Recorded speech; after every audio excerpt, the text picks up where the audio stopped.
Because awareness to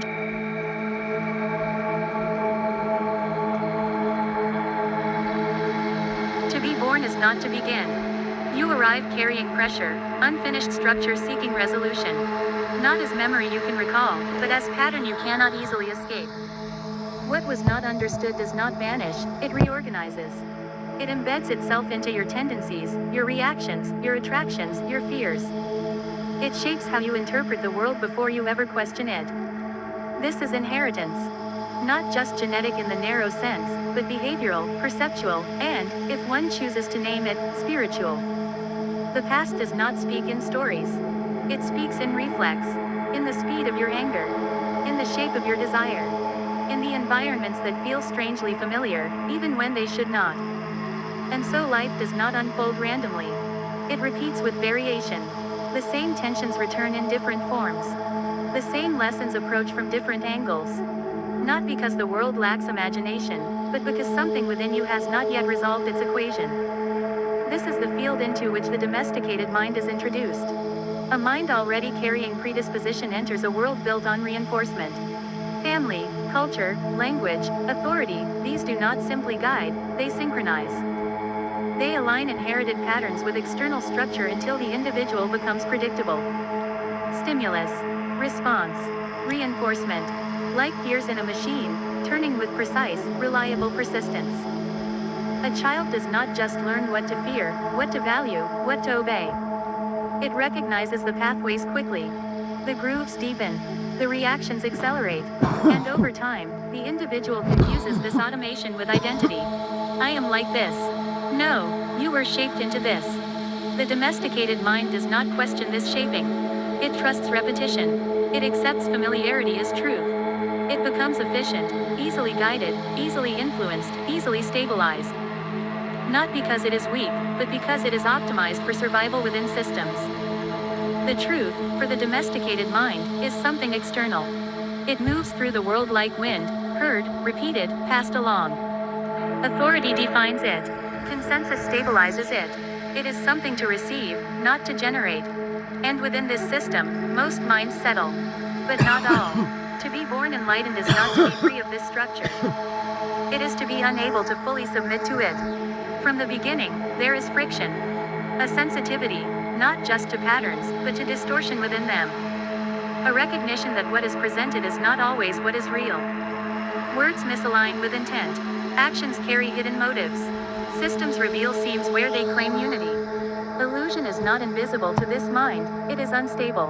Where others accept, this mind pauses. Where others repeat, this mind examines. Where others are convinced, this mind detects the fracture beneath the surface. It is not that truth is always immediately known, but that falsehood rarely feels complete. There is an instinct for it.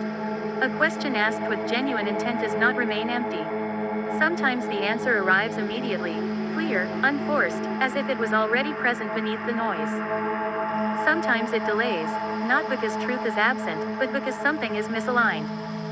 The one asking is not ready, the one answering is not honest, or the moment itself has not opened. But the structure remains. Truth responds to seeking. For the domesticated mind, truth travels outward, carried by voices, shaped by influence, scattered like wind. For the philosopher warrior, truth does not travel. It is uncovered. The philosopher warrior emerges when this sensitivity is not ignored. It is what forms when the one who sees through illusion chooses not to look away. Because seeing is not enough. An individual can detect deception, recognize patterns, feel the inconsistency in what they are told, and still retreat into comfort. Still choose the ease of alignment over the difficulty of clarity. The philosopher warrior does not. It takes responsibility for what it perceives. It turns inward, not as escape, but as investigation. It recognizes that the same patterns it sees outside also exist within. The same mechanisms of distortion, avoidance, and repetition operate internally. So the work becomes dual.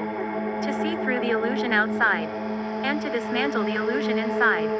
The domesticated mind is shaped by its patterns and moves with them. The philosopher warrior studies those patterns and interrupts them. The domesticated mind is predictable. The philosopher warrior becomes increasingly difficult to predict, not because it is chaotic, but because it is no longer governed solely by inherited response. And this is where the inheritance returns, not as limitation, but as material. Those unfinished lessons, those recurring patterns, those reflexive reactions, they are not obstacles to enlightenment. They are its terrain. Each repeated situation is not punishment, it is opportunity for resolution. Each triggered response is not failure, it is exposure of structure. Each moment of illusion, whether external deception or internal self-deception, is a point of entry. To be born enlightened is not to escape the machine. It is to see its movement while standing within it. To feel the gears turning, within yourself, within others, within systems, and to recognize that while you are influenced by them, you are not required to remain unconscious of them. You will still carry inherited tendencies. You will still feel the pull of familiar reactions. You will still exist within structures that reward predictability. But something fundamental changes. You are no longer fully programmable. Because awareness interrupts automation, and attention destabilizes illusion. The synthesis is not purity. It is integration. You carry the domesticated mind, it allows you to function, to connect, to exist within shared reality. Without it, there is no continuity. You cultivate the philosopher warrior, it allows you to question, to see, to resolve what has been carried forward unconsciously. And between them, tension remains. There is no final state where all patterns dissolve, where all illusions vanish, where all truths are permanently secured. There is only ongoing alignment. To seek truth, not as something distant, but as something that reveals itself when approached without distortion. To recognize illusion, not as something rare, but as something embedded in both the world and the self. To engage inheritance, not as fate, but as unfinished structure that can be understood, and through understanding, altered. To be born enlightened is not to possess truth. It is to be unable to ignore it when it appears.